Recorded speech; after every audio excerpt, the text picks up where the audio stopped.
భారత్లో కరెన్సీ నోట్లు పూర్తిగా మారబోతున్నాయా? త్వరలో మనం ప్లాస్టిక్ నోట్లు చూడబోతున్నామా? ప్లాస్టిక్ నోట్లతో కలిగే లాభాలేంటి?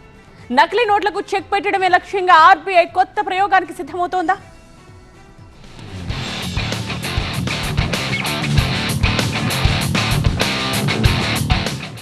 ప్రపంచంలో పలు దేశాల్లో ఇప్పటికే విజయవంతంగా అమలవుతున్న పాలిమర్ కరెన్సీని భారత్లోనూ ప్రవేశపెట్టే అంశాన్ని రిజర్వ్ బ్యాంక్ సీరియస్ గా పరిశీలిస్తోంది. భారత్లో పాలిమర్ కరెన్సీ నోట్ల ప్రవేశంపై reserve bank governor Sanjay Malhotra కీలక ప్రకటన చేశారు. పాలిమర్ నోట్లను ప్రవేశపెట్టే ప్రతిపాదన ప్రస్తుతం పరిశీలనలో ఉందని, అయితే ఇంకా ప్రాథమిక దశలోనే ఉందన్నారు. ప్రస్తుతం పాలిమర్ నోట్ల వల్ల కలిగే ప్రయోజనాలు, నష్టాలపై ఆర్బీఐ అధ్యయనం చేస్తోంది. ప్రస్తుతం భారత్లో చలామణిలో ఉన్న నోట్లు ప్రత్యేకమైన కాటన్ పల్ప్ పేపర్తో తయారైనవి. అయితే పాలిమర్ నోట్లు ప్రత్యేక రకం ప్లాస్టిక్ సబ్స్ట్రేట్తో తయారవుతాయి. మొదటిగా ఆస్ట్రేలియా ఈ టెక్నాలజీని అభివృద్ధి చేసింది. తర్వాత యూకే, కెనడా, న్యూజిలాండ్, సింగపూర్ వంటి దేశాలు పాలిమర్ నోట్లను ప్రవేశపెట్టాయి.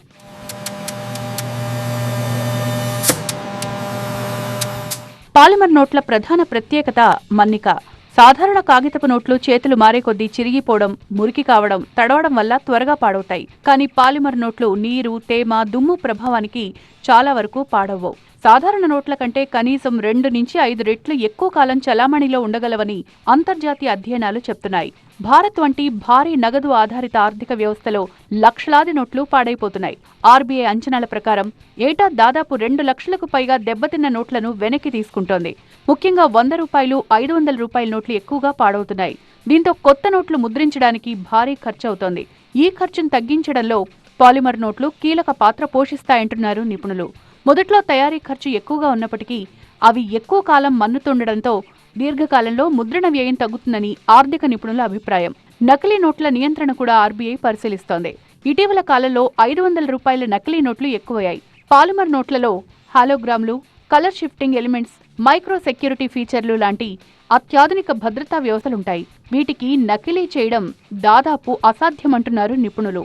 ఆస్ట్రేలియా పూర్తిగా పాలిమర్ నోట్లను తీసుకొచ్చాక నకిలీ నోట్ల సంఖ్య గణనీయంగా తగ్గిందని అక్కడి కేంద్ర బ్యాంకు నివేదికలు చెప్తున్నాయి. అందుకే ఆర్బీఐ కూడా ఈ మోడల్ను పరిశీలిస్తోంది. పాలిమర్ నోట్లంశం ఇప్పుడే వచ్చిన కొత్త ఆలోచనేం కాదు. 2007లోనే ఆర్బీఐ ఈ ప్రతిపాదనను ముందుకు తీసుకొచ్చింది. మొదట 10 రూపాయల పాలిమర్ నోట్లను ప్రయోగాత్మకంగా ప్రవేశపెట్టాలని భావించింది. కొచ్చి, మైసూర్, జైపూర్, సిమ్లా, భువనేశ్వర్ నగరాలను పైలట్ ప్రాజెక్టు కోసం ఎంపిక చేసింది. అయితే సాంకేతిక, నిర్వహణ పరమైన సమస్యల కారణంగా ప్రాజెక్టు ముందుకు సాగలేదు. దీంతో పాలిమర్ నోట్ల ఆలోచన ఫైళ్లకే పరిమితమైంది. ఇప్పుడు మరోసారి ఈ అంశాన్ని ఆర్బీఐ తెరపైకి తీసుకొచ్చింది.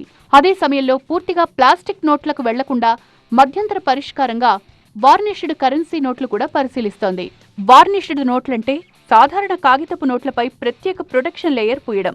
అల్ట్రావైలెట్ క్యూర్డ్ పాలిమర్ వార్నిష్తో పూత పూసిన ఈ నోట్లు సాధారణ నోట్ల కంటే 2 నుంచి 3 రెట్లు ఎక్కువ కాలం మన్నుతాయి.